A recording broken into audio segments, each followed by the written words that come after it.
Deus, ele disse que onde estiverem 2 ou 3 reunidos em meu nome, ali estou no meio deles. Boa noite. Então, nós precisamos reconhecer a presença de Deus no meio de nós, né? Porque nós nos reunimos em nome de Jesus. Nós estamos aqui porque Ele vive, porque Ele existe. Por causa do que Ele deixou no Evangelho, né? Todos os seus passos, tudo que Ele fez na terra e continua fazendo no céu, onde Ele está hoje, né? À direita de Deus Pai.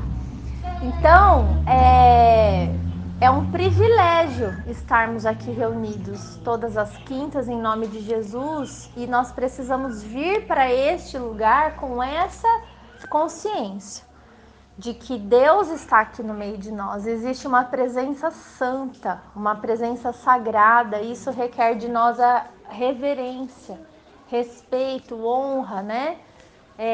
Mente aberta, né? Como João Batista dizia, que eu diminua, né? E ele cresça. Então é para isso que nós estamos aqui. Muitas vezes nós vamos ouvir aqui palavras no Evangelho que podem não fazer sentido para nós hoje, mas o Senhor sabe o porquê que Ele está falando isso, o porquê Ele deixou esse ensinamento, o que nós precisamos aprender, conectar, entender, e tudo por quê? Para prejudicar a gente, para humilhar a gente? Humilhar talvez sim, porque nós somos muito limitados, né? Nós precisamos estar bem humildes na presença do Santo. Mas é para que a gente, através do entendimento, da compreensão, possamos ter esperança de um futuro melhor, de um futuro real. Não, nós não estamos aqui falando de uma ilusão que talvez possa acontecer, né? Hoje nós vamos falar da volta de Jesus.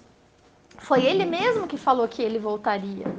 Então a gente não vai se reunir para falar de algo que talvez vá acontecer num futuro distante, né? Não, nós estamos aqui para ver algo que vai acontecer e que é mais real do que nós todos podemos imaginar.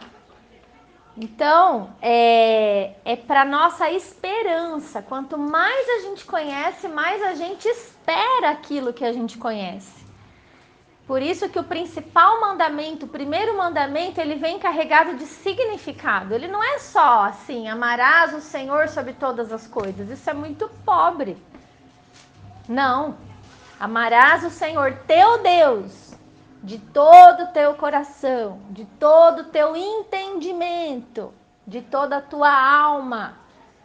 Né? Isso vem carregado de significado, tá? Bom, então nós vamos continuar lá em Marcos. Você segura para mim, por favor? Nós vamos lá em Marcos, onde a gente parou. Capítulo 13, né? Essa passagem que a gente vai ler é uma passagem muito conhecida, muito interpretada por várias religiões, tá? Principalmente a religião evangélica traz muitas interpretações sobre essa passagem que eu vou ler agora, que é sobre a volta de Jesus. Então, o que a gente vai fazer? Nós vamos esquecer a religião todas. Combinado? E vamos focar no que o texto está falando. Vamos fazer isso? Vamos focar no que o texto está falando. Esvaziar as mentes. A gente acha que conhece alguma coisa, mas vamos... Então, ótimo.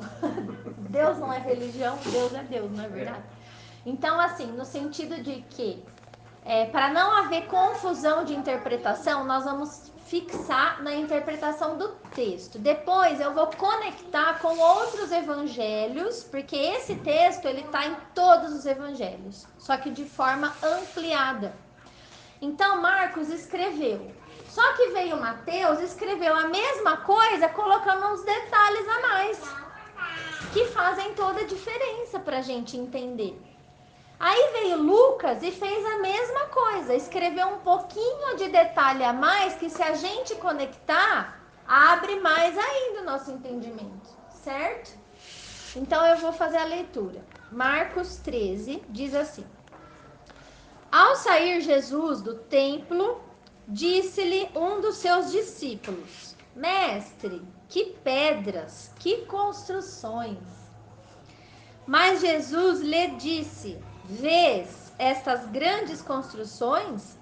Não ficará pedra sobre pedra que não seja derribada. Gente, imagina a cena, né?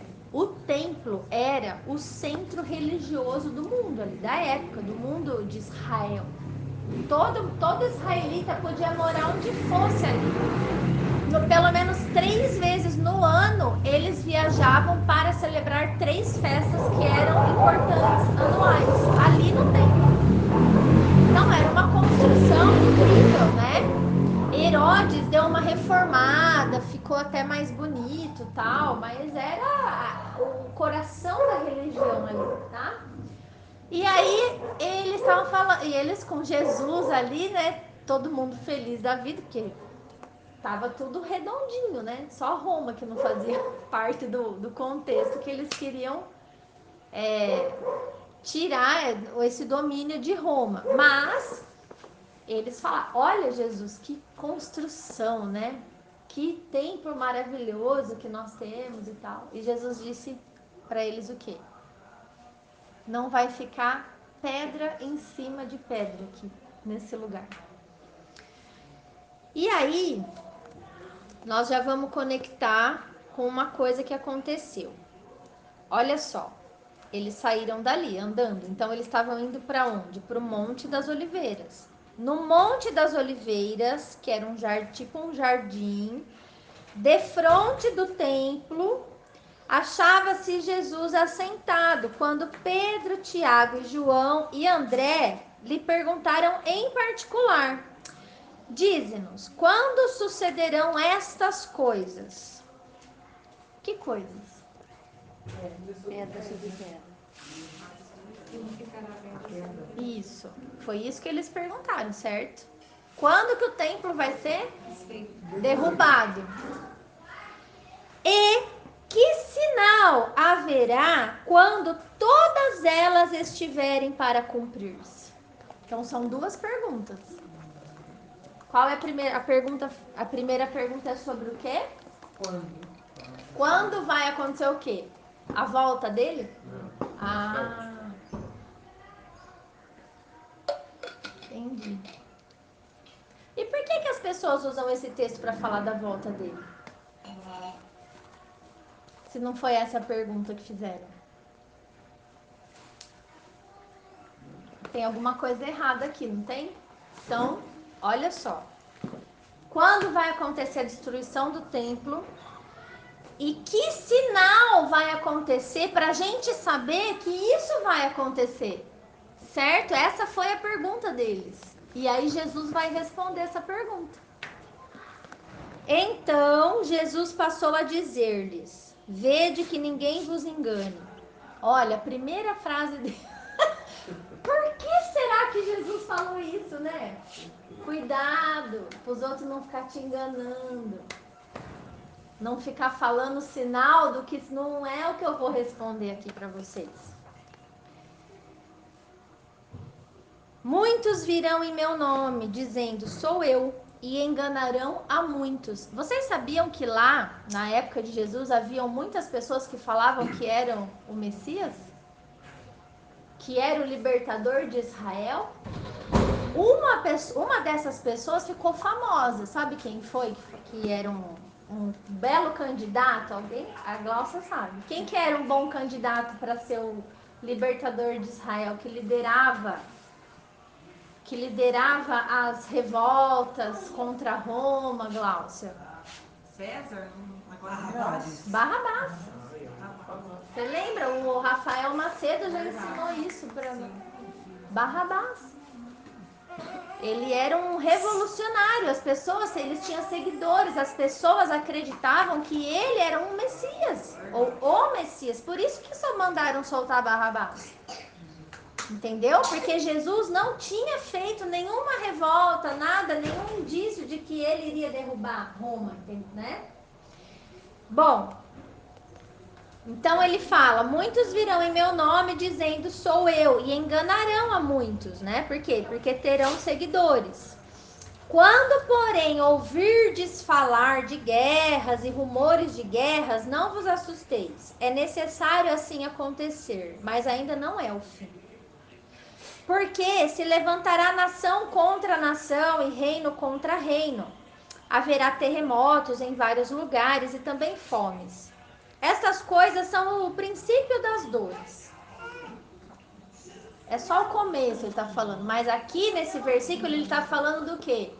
Da derrubada do templo? Não, ele está falando do fim de tudo. Por que ele está falando do fim misturando com a derrubada do templo? Porque ele está dizendo que muitos viriam no nome dele, falando que era o próprio Cristo. E isso vai acontecer até o fim da história, entendeu? A gente não tem o hino de Cristo, por exemplo? Ué, a gente tem. Se você perguntar pro Henrique Cristo quem ele é, ele vai falar o que para você? Que ele é o Messias de Israel. Isso é uma coisa. Então, até hoje tem gente falando isso, não tem? Não tem gente falando. Hã? É o Tiririca. Bom, essas coisas são... então aí ele vai falar do fim nesse versículo, que haverá guerras, haverá terremotos, haverá fome em vários lugares. Não é uma coisa concentrada ali em Israel, em vários lugares. Mas ainda não é o fim. Por quê? Porque essas coisas é o começo das dores, tá? Estais vós de sobreaviso, porque vos entregarão aos tribunais e às sinagogas. Agora ele está falando para quem? Para mim ou para você? Para os apóstolos, porque a gente vai ser entregue para a sinagoga aqui no Brasil? Não. Então, essa perseguição aqui que ele está falando é dirigida para os seus discípulos. Vocês fiquem de sobreaviso, vigiem, porque vai acontecer uma coisa com vocês. Agora ele volta no assunto da derrubada do templo, tá? Naquele contexto ali.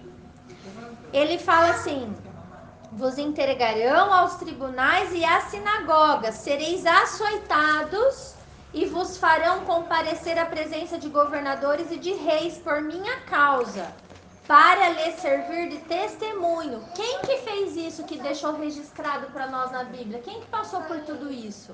Alguém lembra? Um apóstolo que passou por tudo isso? Apóstolo Paulo. Ele sofreu tudo isso, ele foi levado diante dos reis, diante dos governadores da época, tá? Pra quê? Em Atos está escrito por quê? Para ser minha testemunha para eles. Paulo só passou tudo isso para testemunhar a respeito de Jesus, tá? Aí ele fala assim, mas é necessário que primeiro o evangelho seja pregado a todas as nações. Quando, pois, vos levarem e vos entregarem, não vos preocupeis com o que haveis de dizer, mas o que vos for concedido naquela hora, isso falai, porque não sois vós os que falais, mas o Espírito Santo. Então ele está dizendo exatamente o que aconteceu em Atos dos Apóstolos. Quem falava, quem respondia naqueles tribunais, diante dos reis, era o próprio... Vamos falar do apóstolo Paulo, de Estevão, de Pedro que foi interrogado. Não eram eles, não era a sabedoria deles que respondia, mas era o Espírito Santo de Deus que estava com eles. Ele lhes concedia o que responder, ele lhes dava sabedoria. Tanto é que várias vezes, se você lê o livro de Atos, você vai ver esses governantes, esses reis falando, mas... como que esses homens respondem assim? Eles são incultos, eles não sabem nem ler e escrever, não são estudados, e tem essa resposta para nós? Várias passagens mostram isso para nós. Então, isso já aconteceu lá com os discípulos, tá? Antes da derrubada do templo, tá? Nesse contexto aqui. Um irmão entregará à morte outro irmão, e o pai ao filho. Haverá filhos. Não, filhos haverá que se levantarão contra os progenitores e os matarão. Sereis odiados de todos por causa do meu nome. Aquele, porém, que perseverar até o fim, esse será salvo. Então, isso aqui fala de uma perseguição da igreja primitiva. Por quê? Porque no judaísmo, a religião mãe ali era o judaísmo. Você não podia ser seguidor de Jesus. Porque se você falasse que você acreditava que ele era Deus encarnado, você estava blasfemando. Então, os próprios pais rejeitavam os filhos, entregavam os filhos aos tribunais da religião. Entendeu? Tá? Então, isso aqui está sendo falado daquele contexto. Isso não está falando do final do mundo, antes da volta de Jesus. Quando, pois, virdes o abominável da desolação, situado onde não deve estar, quem lê entenda, então os que estiverem na Judéia fujam para os montes. Agora ele vai responder sobre os sinais. Que sinal haverá destas coisas? O que vai acontecer para a gente ficar esperto de que o templo vai cair, vai ser derrubado, entendeu? É isso que ele está falando. Olha, quando vocês verem um abominável da desolação situado onde ele não deve estar, onde que ele não deveria estar? No templo, porque o templo era um local sagrado, tá? Ele não era invadido, ele era respeitado. Apesar dos judeus viverem sujeitos ao Império Romano, aos Césares, existia uma lei que regia o Império Romano na época, que era a Pax Romana. O que é isso? Eles prezavam pela paz na época. Essa Pax Romana fazia assim: eles conquistavam o povo, mas davam certas liberdades para o povo para ter um período de paz. Então, o povo de Israel, naquele contexto, tinha uma liberdade religiosa, entendeu? Por isso que eles iam no templo, tudo normal, tá?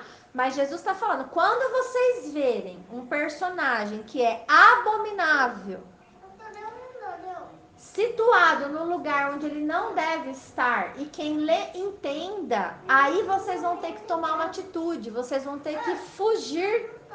Os que estiverem na região da Judéia, fujam para os montes.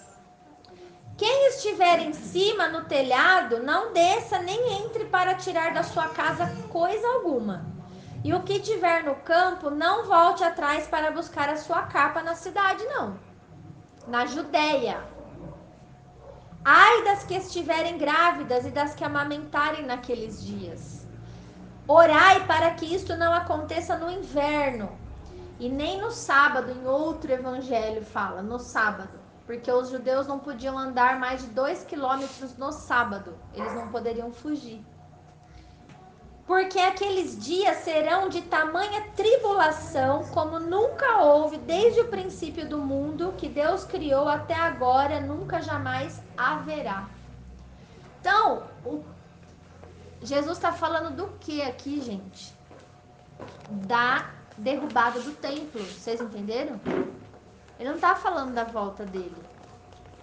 Então, ele está falando que ali haverá dias de tribulação muito grandes. Por quê? Lá naquele lugar. Naquele lugar específico.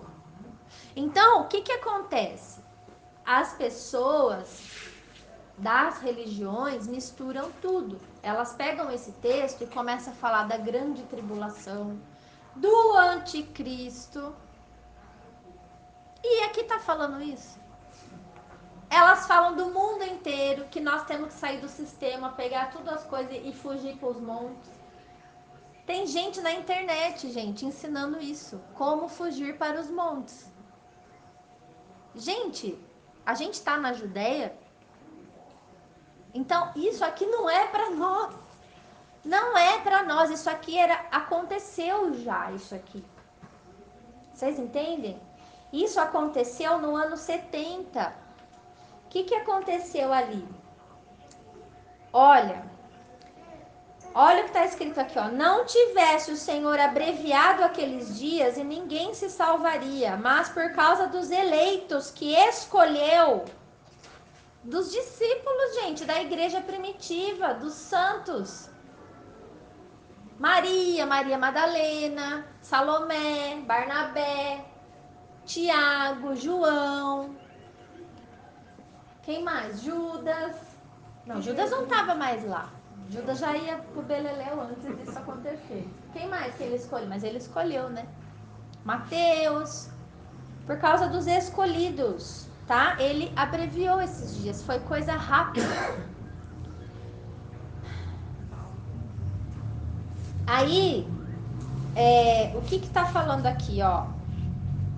Eu quero explicar para vocês que no ano 70, o que aconteceu? No ano 70, depois de Jesus já tinha morrido. Ele morreu por volta do ano 33, 34, né? Aí ficou mais 40 anos pela frente. Imagina na sua cabeça, o que aconteceu nesses 40 anos depois que Jesus morreu? O que vocês acham? Revolução. Perseguição. Muito. Porque a palavra, ela continuou sendo pregada, né? Os judeus, eles não aceitavam isso. Né? Porque foi eles mesmos que mataram Jesus. Isso. E imagina para abafar o caso que ele ressuscitou. Como que fazia isso? Então foi muito difícil para a igreja. Foram perseguidos, só que estavam ali.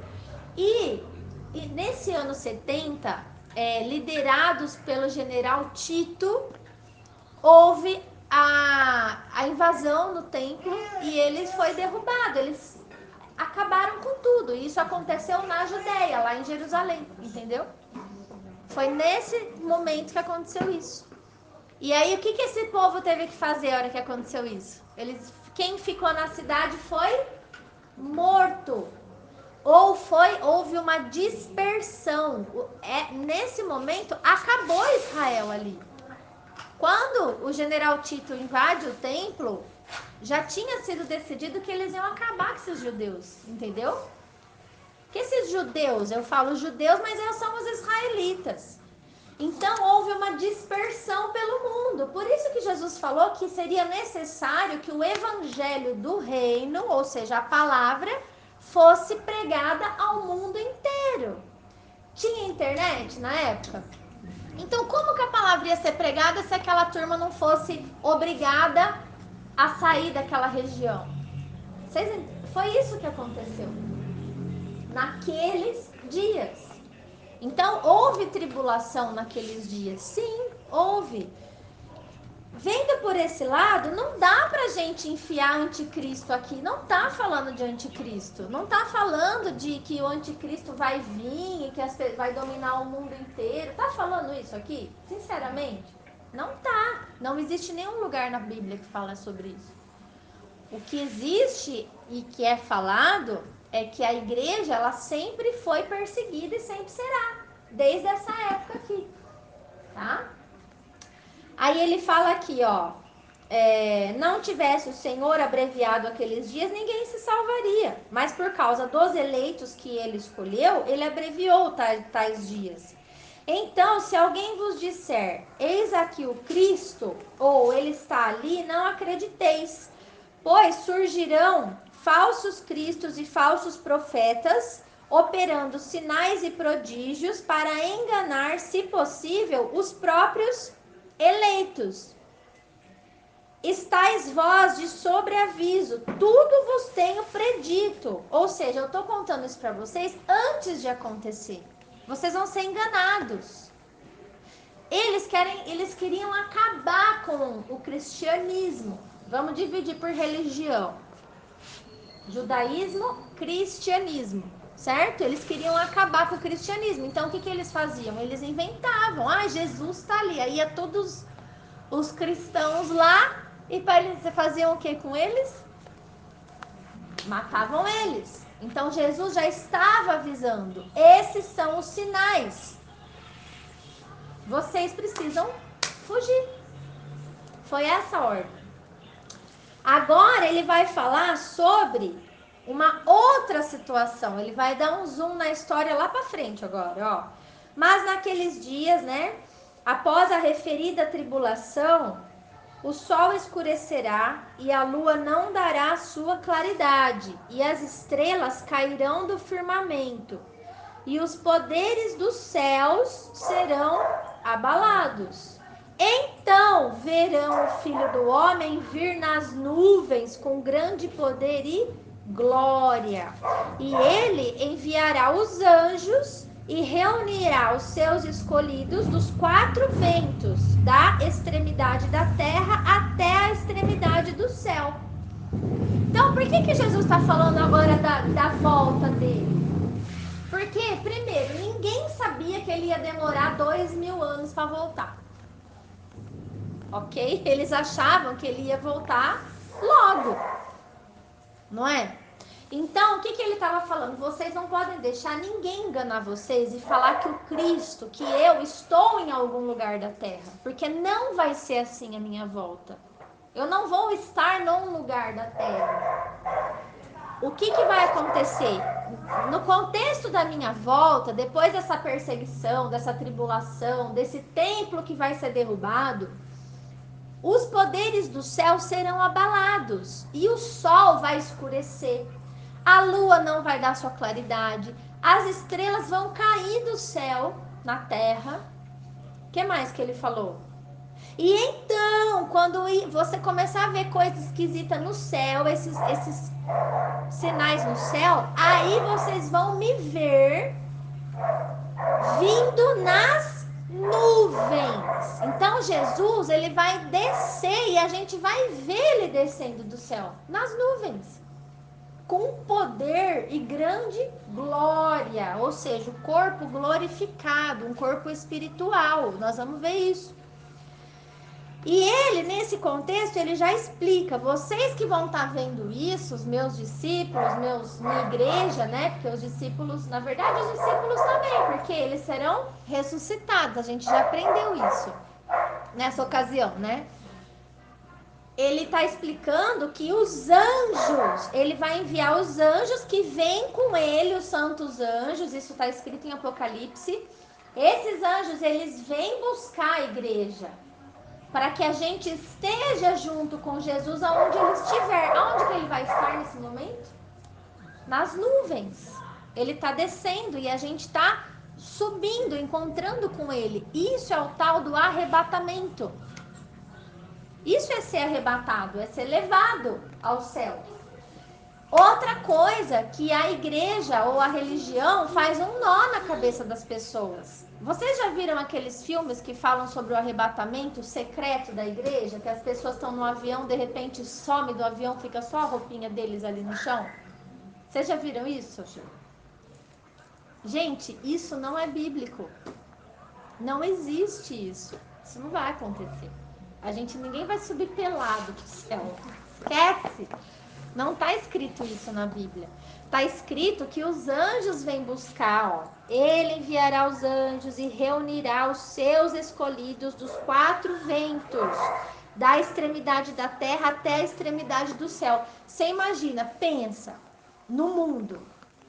Jesus voltando. A igreja de Jesus está espalhada em todas as nações, não tá? Que é aquele que tem o Espírito Santo dentro.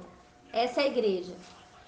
Tá vivo, Jesus voltou, piscou, o corpo ficou imortal, virou corpo espiritual, porque é isso que diz, que vai acontecer na volta dele. Aí acontece a ressurreição dos mortos, desde Adão até hoje. Imagina o tanto de gente. Para pensar. E tem gente que acha que a Terra não vai caber, que é pequena, não cabe os 8 bilhões de pessoas. O Ronaldo já fez uma conta aí, sabe? Você imagina? Não, para você entender, vamos supor que hoje no planeta tem 7 bilhões de pessoas, 8. Se você colocar uma de pé, uma do lado da outra, vai ficar do tamanho de uma cidade que nem São Paulo.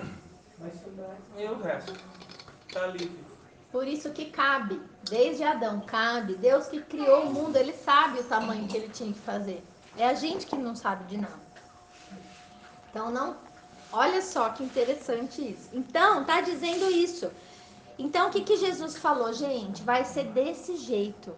Não, cuidado para que ninguém vos engane. É só ler. É só ler a Bíblia.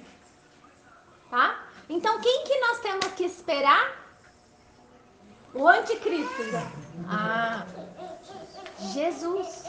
Ele está às portas. Porque já passou 2000 anos dessa fala dele. Não aconteceu nada ainda. Ó, aí ele fala uma parábola. Ele continua conversando com eles. Ele fala assim: aprendei, pois, a parábola da figueira. Quando já os seus ramos se renovam e as folhas brotam, vocês sabem que está próximo o verão, não sabe? Sabe, né? Assim também vós, quando virdes acontecer essas coisas, sabei que está próximo às portas. Que coisas? O que ele acabou de falar. Quando o sol escurecer, a lua escurecer e os poderes do céu, as estrelas caírem do firmamento e os poderes do céu for abalado. Vocês já olharam na internet o que está acontecendo com o céu do mundo ultimamente? Vocês já tiveram essa... Tá ficando rosa, tá ficando vermelho. Vocês já viram isso? Os Procura. meteorologistas também não estão mais conseguindo contar o dia, a noite, sabe? O tempo exato, às vezes o dia é mais longo, às vezes o dia é mais curto. Tá acontecendo alguma coisa estranha nos A nossos própria dias. estação, né? Não se tem mais estação Parece que tá certinha do passando ano, mais né? rápido o dia. Sons que eu já vi vídeos. Poderes do céu serão abalados, gente. Então, quando acontecer essas coisas, vocês precisam entender que está próximo às portas. As portas. Em verdade, eu vos digo que não passará esta geração sem que tudo isso aconteça. Que geração? Esta geração que vai ver estes sinais. Ele não está falando dos discípulos. Faz sentido, não faz? Passará o céu e a terra, porém as minhas palavras não passarão. Então é digno de confiança.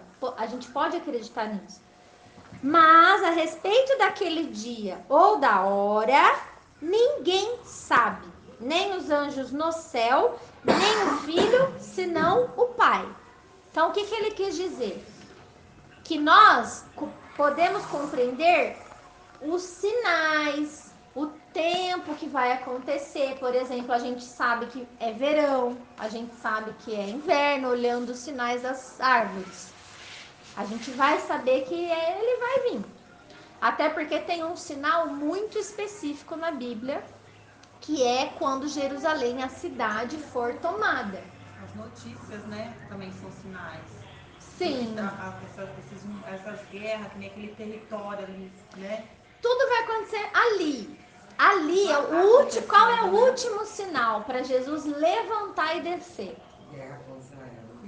Quando Jerusalém for invadida e tomarem a cidade, aí ele vem. Isso está escrito, eu vou ler para vocês. Ele levanta e desce. Então a gente tem que entender os sinais. Agora, o dia e a hora, ninguém sabe. É claro que hoje ele sabe, porque ele tá lá no céu com o pai, né? Mas aqui, enquanto ele falava essas coisas, ele não sabia. Oi. É muito difícil, né, pra gente, quando ler, acreditar que essa parte não se refere ao fim, né? É difícil. Se refere ao fim, porque é a volta de Jesus. Não, a parte do sermão profético, a tribulação. É, mas é porque até o título da nossa Bíblia, o título, ele não é palavra de Deus. A Bíblia, ela foi escrita é um texto contínuo. Ela foi dividida por capítulos, versículos, e os títulos que tem, que nem eu no meu aqui, a Grande Tribulação, foi o autor da Bíblia que colocou isso aqui. No caso da minha, foi o padre José Almeida. O título, Amanda, eu falo só para você se basear, para você se nortear. Mas eu quero dizer que nessa parte que você fala, que é a parte lá da Judéia, quando você lê, você fala, Mas será que tudo isso é daquele tempo? Quando fala que vai haver uma aflição tal que nunca houve desde o princípio, será que a volta dele não é maior aflição tal que essa da invasão do templo, da destruição do templo? Essa é a minha pergunta. Sim. Será que a vinda não é maior? Não. Primeiro porque é fácil a gente entender. A nação de Israel, que carrega a mensagem, que carrega o evangelho, que são os primeiros cristãos, eles estavam concentrados ali. E o plano é que eles fossem exterminados. Se Roma conseguisse exterminar, acabou. Nós não estaríamos aqui falando de Jesus. Tem historiadores que falam que as mulheres grávidas foram rasgadas ao meio pela espada. Nesse contexto. Foi coisa forte. E foram tempos abreviados. Foi rápido. Entendeu? Então, eles não tinham piedade. Os romanos não, eles eram sanguinários nessa época. Tanto é que não foi só Jesus que foi crucificado. As crucificações, elas eram assim, constantes. Agora o templo era a coisa mais sagrada que eles tinham. É a mesma coisa, vai lá em Meca e tenta tirar aquela pedra lá. O que vai acontecer com o mundo muçulmano? Acaba. Só vai conseguir se você matar metade deles. Metade assim não, você tem que matar É. tudo, porque eles fazem Entendeu? filho. Eles foram lá para derrubar o templo, Isso para destruir. Isso nós estamos falando Num contexto num de. contexto local, né? Regional, vamos dizer assim. É isso. Eu estou dizendo, Ronaldo, que a volta dele é planetária. Sim, mas a Será tribulação. do que essa tribulação? Sim, porque no contexto da volta, e eu vou te responder com a Bíblia, no contexto da volta, não haverá necessidade de perseguição da igreja dessa maneira. Sabe por quê? Porque na terra haverá um remanescente fiel. Você olha para essas igrejas, estão tudo no engano, estão tudo afundado no pecado. O referido anticristo, ele vai perseguir o quê? As pessoas estão no pecado. As pessoas estão na igreja e não guardam a santidade, Cássia. Entendeu? Estão no engano. Essas doutrinas que eu tô falando pra gente não pensar agora, né? Porque tem gente esperando o anticristo, acha que vai governar 7 anos, aí vai ter uma tribulação. Nos primeiros 3 anos e meio vai ser uma tribulação. Aí, uma linha fala que a igreja vai ser arrebatada antes dos 7 anos. Jesus vai levar, vai ficar roupinha aqui, e aí começa a tribulação. Quer dizer, Jesus voltou de forma secreta, ninguém viu, ninguém sabe, só a igreja que sumiu, não teve ressurreição de mortos. Tudo que a Bíblia não fala. Não fala isso, fala que a volta de Jesus é secreta ou todo mundo vai ver?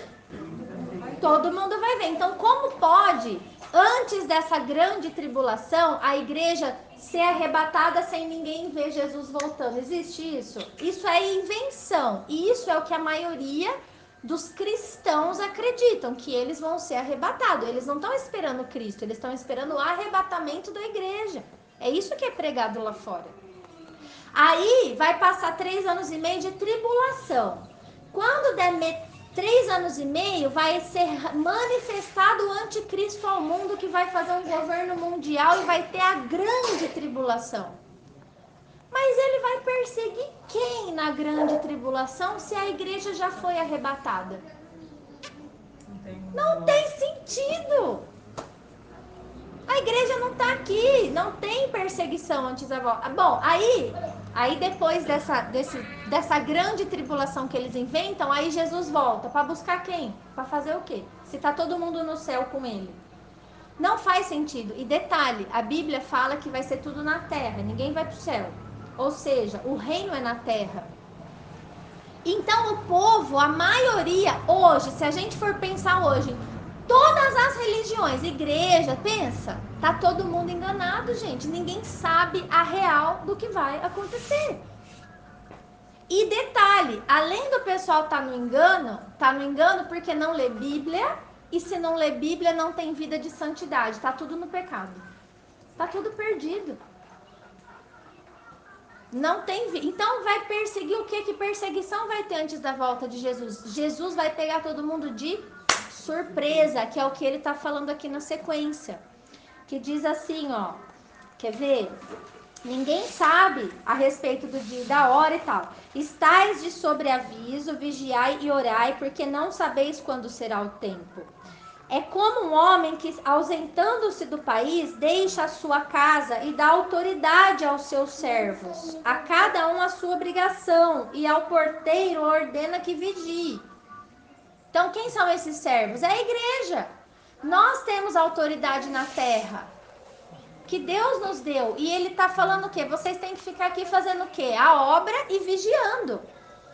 Vigiai, pois, porque não sabeis quando virá o dono da casa, o dono do mundo, o dono da terra. Se à tarde, se à meia-noite, ou ao cantar do galo, ou se pela manhã. Para que, vindo ele inesperadamente, não vos encontre dormindo. Então, ele não está falando, não vos encontre preso na grande tribulação. Como que a igreja pode estar antes da volta de Jesus? Mas ela pode estar dormindo. Porque é o que a igreja está fazendo aí fora. A igreja está dormindo, ela não sabe isso. Ela está vivendo a vida como se nada fosse. E Jesus vai vir de repente. Ninguém vai perceber. Tanto é que elas pegam o que nós vamos para o céu. Isso. O paraíso é no céu e não na terra. Exatamente. Todas, né? Todas. Eu tô Todas. falando, gente, esquece. Por isso que não adianta a gente falar de religião. Não adianta. É dar murro em ponta de faca. Não vai muito longe. É os tempos de Noé. É os tempos de Noé. Foi de repente. Ninguém vai saber. Outra coisa, se o anticristo for se manifestar como é ensinado, e todo mundo sabe que vai ser 3 anos e meio antes da volta de Jesus, não é só contar? Aí nós vamos saber. E não tá falando que não vai saber? Vindo ele inesperadamente, não vos ache dormindo. O que, porém, vos digo a todos, vigiem. Então, o que nós temos que fazer? Vigiar e orar e guardar a nossa vida. Nós precisamos estar consagrados a esse dono da casa que vai voltar sim para reaver todas as coisas, para que a gente possa entrar no reino e desfrutar desse reino com ele. Esse é o nosso papel. E lembrando sempre que a autoridade na terra, hoje, nesse contexto, está com a igreja, com os servos do dono da casa. Quem é o dono da terra? É o presidente? É ele que é o dono da terra, o rei do universo. Ele deu autoridade para quem? Para os servos. Quem são os servos dele? Não é a igreja espalhada no mundo?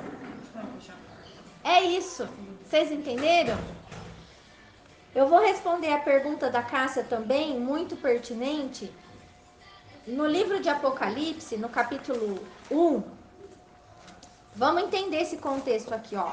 João, apóstolo João, está velhinho, ele está exilado na ilha de Patmos com mais ou menos quase 90 anos, vamos pôr assim. Ele foi o único apóstolo que não morreu martirizado, ele morreu de velho, tá? Nesse momento já tinha caído o templo, né? Porque se ele viveu mais, né? E o templo foi derrubado em 70 depois de Cristo, né? Jesus aparece para ele e dá visões a respeito do final dessa era, desse tempo que nós conhecemos aqui e da sua vinda. Jesus dá todas essas visões para ele e pede para ele escrever. Só que no começo desse livro que ele está falando disso, Jesus aparece para ele, começa a dar as visões. Antes dele dar as visões, ele pede para João escrever 7 cartas a 7 igrejas que tinha naquela região da Ásia. Alguns estudiosos, e eu concordo com eles, dizem que essas 7 cartas às 7 igrejas fala de uma linha do tempo, da história da igreja. É muito legal a gente estudar isso e tentar enxergar isso nessas cartas. Então, por exemplo, a primeira carta ela foi dirigida à igreja em Éfeso e ela está no capítulo 2, versículo 1. Eu vou ler a primeira carta para vocês conectarem com essa igreja primitiva aqui, que teve contato com Jesus. Olha o que está escrito, ó. Ao anjo ou ao mensageiro da igreja em Éfeso, escreve. Ou ao pastor dessa igreja, esse líder, né, que é o portador, o porta-voz de Deus ali, escreve isso aqui, João. Estas coisas diz aquele que conserva na mão direita as 7 estrelas e que anda no meio dos 7 candeeiros de ouro. Um versículo antes você vai saber que as 7 estrelas que estão na mão direita de Jesus são os líderes dessas 7 igrejas. E os candeeiros de ouro são as 7 igrejas, no qual ele está se referindo. Então, eu acredito que são 7 eras da igreja, 7 períodos que a igreja passa até a volta de Cristo. Fazendo essa conexão, tá? Me acompanhe. Conheço as tuas obras, tanto o seu trabalho como a tua perseverança, e que não podes suportar homens maus, e que puseste à prova os que a si mesmos se declaram apóstolos e não são, e os achastes mentirosos. E tens perseverança e suportastes provas por causa do meu nome, e não te deixaste esmorecer. Tenho, porém, contra ti que abandonaste o teu primeiro amor. Lembra-te, pois, de onde caíste, arrepende-te e volta à prática das primeiras obras. E se não, venho a ti e moverei do teu lugar o teu candeeiro, a tua lâmpada, caso não te arrependas. Tens, contudo, a teu favor que odeias as obras dos nicolaítas, as quais eu também odeio. Quem tem ouvidos, ouça o que o Espírito diz às igrejas. Ao vencedor, dar-lhe-ei que se alimente da árvore da vida que se encontra no paraíso de Deus. Então, essa carta é uma carta dirigida à primeira igreja. Porque ele fala o quê? Abandonaste o teu primeiro amor. Vocês sabem quem são apóstolos verdadeiros e quem são os falsos, que se dizem meus seguidores e não são. Porque eles viveram naquele contexto. A obra dos nicolaítas, eles odiavam, né? Os nicolaítas eram pessoas que queriam estar no lugar dos apóstolos e não eram, queriam dominar sobre a igreja na base da força, da religiosidade, da idolatria e não conseguiram, tá? Então, essa carta foi para aquela primeira igreja, desses primeiros anos, né? Agora, vamos para a última carta, que é... E aqui ele não fala de volta, de nada, certo? Se você for para a última carta que está no capítulo 3, versículo 14...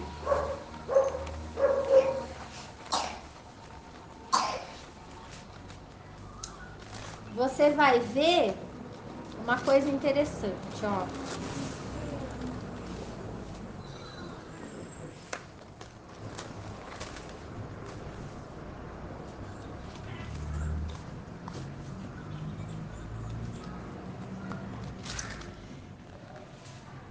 É bom você ler todas, mas conforme você for lendo, ele vai falando, aí vai chegando perto da 7ª, ele começa a falar, eis que venho sem demora.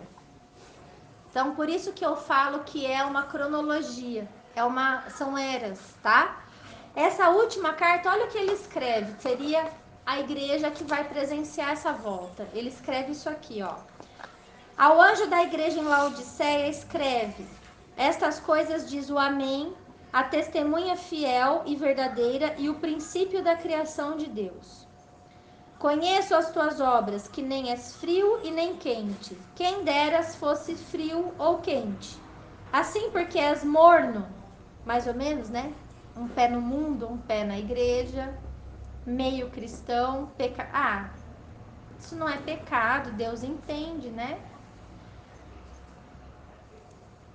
Estou a ponto de vomitar-te da minha boca. Pois vocês dizem, estou rico e abastado, não preciso de coisa alguma. E nem sabes que tu és infeliz, sim, miserável, pobre, cego e nu. Aconselho-te que de mim compres ouro refinado pelo fogo para te enriqueceres. Ou seja, entenda o que é a verdadeira riqueza, né? É uma igreja rica, é uma igreja que tem segurança nos seus bens, não falta nada. Será que não é a gente? Falta alguma coisa pra gente? Nada, a gente não sabe o que é, né? Vestiduras brancas para te vestires, a fim de que não seja manifesta a vergonha da tua nudez. Isso aqui fala de pecado, né? Se cubra com veste de santidade. E colírio para ungires os olhos, para que vocês vejam. Porque são cegos, não veem. Não tem entendimento das coisas de Deus. Acredita em qualquer coisa, em qualquer pregação. Eu repreendo e disciplino a quantos eu amo. Sê, pois, cuidadoso e arrepende-te. E eis que estou à porta e bato. Se alguém ouvir a minha voz e abrir a porta, entrarei em sua casa e cearei com ele e ele comigo. Ao vencedor dar-lhe-ei sentar-se comigo no meu trono, assim como também eu venci e me sentei com o meu Pai no seu trono. Quem tem ouvidos, ouça o que o Espírito diz às igrejas. Então, olha o que ele fala para a última igreja. Então, percebe que não é um contexto de perseguição, de grande tribulação aqui. Pelo contrário, a igreja está como? Morna, ela não é fria, ela não é quente, ela não decide o que ela quer, ela continua, ela conhece a Cristo, mas continua vivendo as velhas práticas. O velho homem não se transforma, não renuncia às coisas que dão prazer à sua carne, não se anulam em prol da obra de Deus, de propagar o evangelho, de ministrar os seus dons a Deus, porque nós somos chamados para isso. Afinal, a nossa vida só tem sentido quando a gente é útil para o Senhor. Mas a gente entra na roda do rato e faz a roda girar. A gente enriqueceu, a gente não tem falta de nada, só que Jesus disse que nós somos pobres, cegos e miseráveis, infelizes ainda. Não somos nem completos, nem realizados. Essa é a igreja que está esperando, que vai receber o Cristo. Que nos mornos ele vomitará. Ou seja, o morno, o que é vomitar uma coisa? É pôr para fora. É pôr para fora. Da onde que ele vai pôr para fora? Do rei. Isso está escrito na parábola das 10 virgens. Quando a porta fechou, o que ele falou para elas que foram comprar o azeite para iluminar? Elas não estavam com as lâmpadas acesas como ele pediu para os servos. Ele não falou? Vocês percebam, vigiem, entendam os sinais que eu estou falando e fiquem apercebidos com as suas lâmpadas acesas. Elas não estavam por quê? Porque elas estavam dormindo, elas não estavam vigiando, elas estavam achando que tudo era um verdadeiro oba-oba, que ia dar tudo certo. Só que a hora que elas voltaram, a porta fechou e elas bateram. Ah, Jesus, é a gente, lembra de mim? Ele falou, não conheço vocês, tchau. E a porta fechou. Então, é isso. Eu gosto muito de uma comparação que diz assim: você conhece o presidente do seu país? Você sabe quem ele é? Todo mundo sabe, não sabe? Quem ele é? É o Lula, não é? Mas o Lula conhece você? Ele não me conhece, mas eu sei quem ele é. Então, o teu relacionamento com Jesus vai ser igual ao seu relacionamento com Lula? Você sabe quem é Jesus, mas Jesus sabe quem é você? Ele tem relacionamento com você? Ele entra na sua casa, ele fala com você, ele age na sua vida? Você entendeu? É muito diferente. Todo mundo sabe quem é Jesus, mas poucos têm uma experiência com ele. Poucos vivem para ele. Né? Usei o exemplo do presidente, poderia falar de uma pessoa famosa da televisão, que todo mundo conhece, mas ela não te conhece. Então, sobre esse assunto, eu quero só trazer mais um texto para a gente encerrar, e se alguém tiver perguntas. No capítulo, olha, nem deu tempo da gente conectar com os outros evangelhos, né? Mas, lá em Mateus, ele vai falar tudo isso no capítulo 24. Porém, eu quero trazer para vocês um pulo do gato no capítulo 23, que fala assim, ó.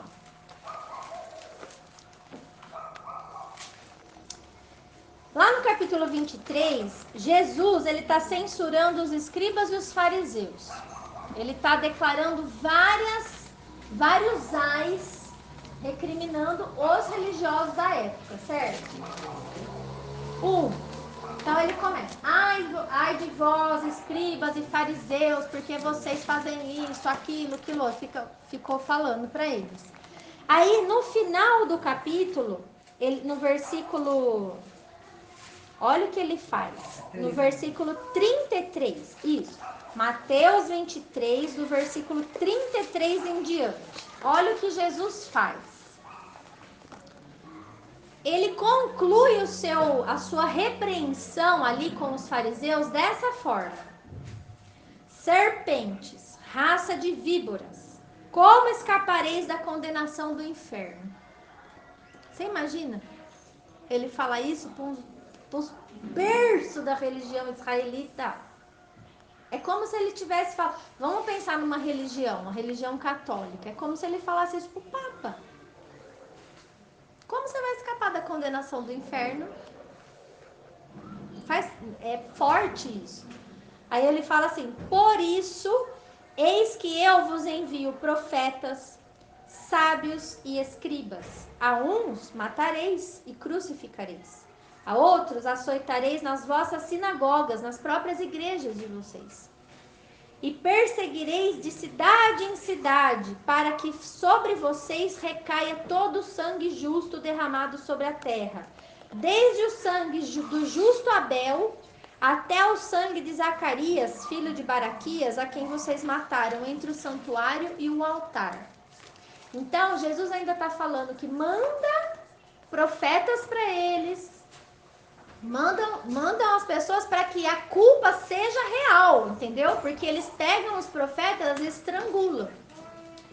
Em verdade vos digo que todas essas coisas hão de vir sobre esta presente geração. Jerusalém, Jerusalém, que matas os profetas e apedrejas os que te foram enviados. Quantas vezes quis eu reunir os teus filhos, como a galinha junta os seus pintinhos debaixo das asas, e vocês não o quiseste. Eis que a vossa casa vos ficará deserta. Declaro-vos, pois, que desde agora já não me vereis, até que venhais a dizer: bendito o que vem em nome do Senhor. Então, o que ele tá? Ele tá falando o quê para a religião e para o templo e para Jerusalém? Que a casa deles ficaria deserta. E detalhe, todas essas coisas, todos esses juízos que ele estava falando no capítulo inteiro, viria sobre aquela geração. Por que aquela geração? Porque foi aquela geração que matou o Messias, que crucificou o Filho de Deus. Então, aqueles dias foram dias de vingança. Vocês estão entendendo? Tá? E isso está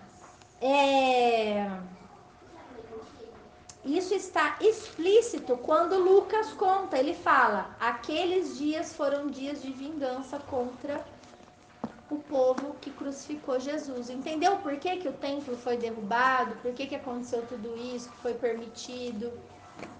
Faz sentido agora? Entendeu, Cássia?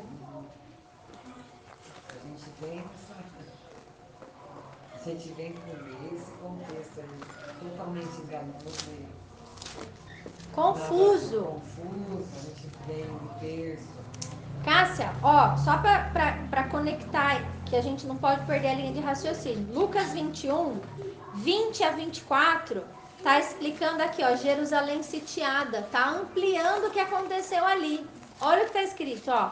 Quando, porém, vir de Jerusalém sitiada de exércitos, sabei que está próxima a sua devastação. Olha as palavras. Então, os que estiverem na Judéia, fujam para os montes, os que estiverem dentro da cidade, retirem-se, e os que estiverem no campo, não entrem nela.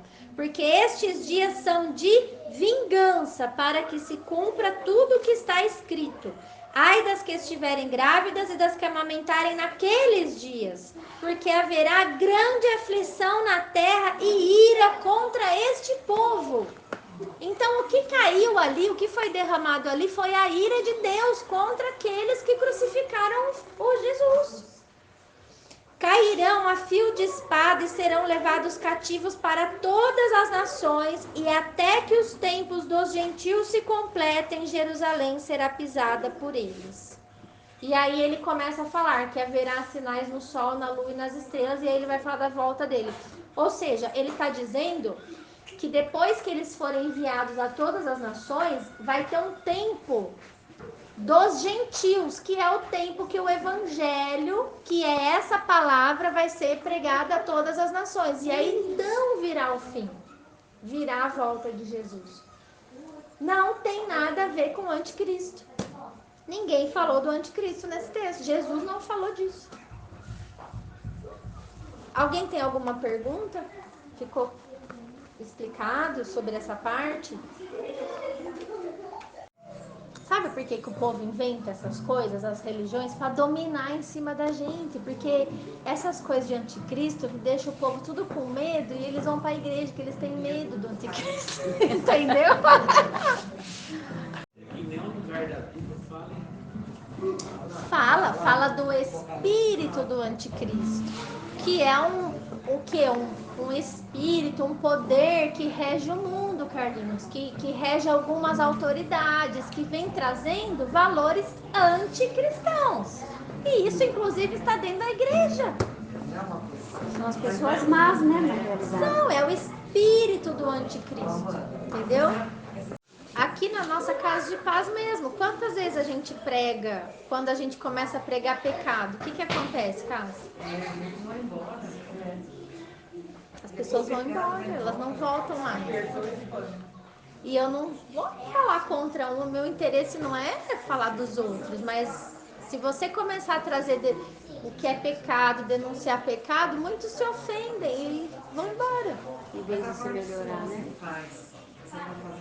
Não, eu tô aqui, eu tenho uma convicção, eu já falei isso, eu não escondo de ninguém, eu não me importo com o número de pessoas. Se tiver uma pessoa aqui querendo estudar comigo, a gente vai sentar e vai estudar a mesma coisa do que se tiver muita gente.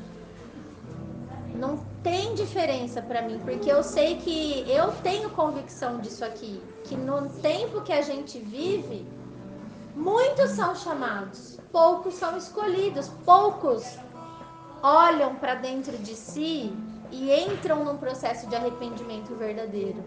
As pessoas, elas preferem olhar para os outros e ficar vendo o pecado do outro. Não entrega, né? É mais fácil. A gente enxerga melhor o pecado dos outros, mas não vê o nosso. com referência ruim. Então, é um chamado até para nós hoje, com essa colocação da Cássia, que a gente comece a vir mais para cá, buscando olhar para dentro da gente, né? O que eu preciso. Senhor, fale comigo.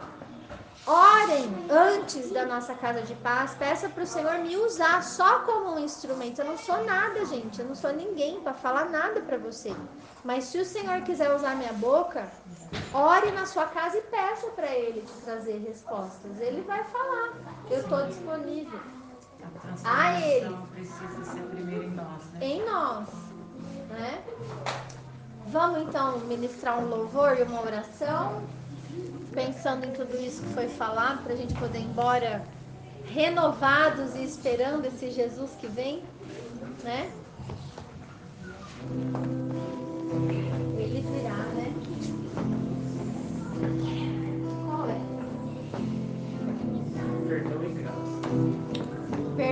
Graça, da Vineyard, quem quiser procurar ler.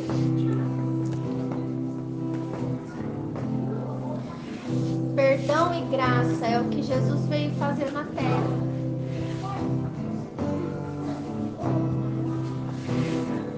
Confesso a ti, Senhor, que fraco eu sou, tão fraco eu sou, mas forte tu és. Eu venho a ti, Senhor, sem nada pra dar, só quero pedir, vem, ajuda-me, ó Deus. Confesso a ti, Senhor, fraco eu sou, tão fraco eu sou, mas forte tu és. Eu venho a ti, Senhor, sem nada pra dar, só quero pedir, vem, ajuda-me, ó Deus. Um coração quebrantado e humilde, não rejeita, Senhor. Estenda-me tua graça e deixe teu amor fluir. Com misericórdia nós clamamos, a chover perdão e graça, sobre mim perdão e graça, e lava-me, Senhor, pois hoje eu preciso do teu amor. Vai chover perdão e graça, sobre mim perdão e graça, e lava-me, Senhor, pois hoje eu preciso do teu amor.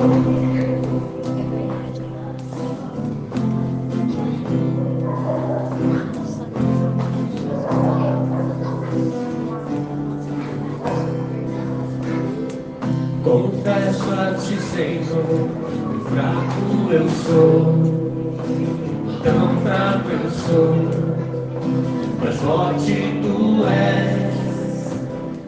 Eu venho a ti, Senhor, sem nada pra dar, só quero pedir, vem, ajuda-me, ó Deus. Um coração quebrantado e humilde, não rejeita, Senhor. Estenda-me tua graça e deixe teu amor fluir. Com misericórdia nós chamamos, vai chover perdão e graça, sobre mim perdão e graça, e lava-me, Senhor, pois hoje eu preciso do teu amor. Vai chover perdão e graça, sobre mim perdão e graça, e lava-me, Senhor, pois hoje eu preciso do teu amor. Se pedimos, tu virás, tua chuva derramarás. Se pedimos, tu virás, tua chuva derramarás. Se pedimos, tu virás, tua chuva derramarás. Se pedimos, tu virás, tua chuva derramarás. Vai chover perdão e graça, sobre mim perdão e graça, e lava-me, Senhor, pois hoje eu preciso do teu amor. Vai chover perdão e graça, sobre mim perdão e graça, e lava-me, Senhor, pois hoje eu preciso do teu amor.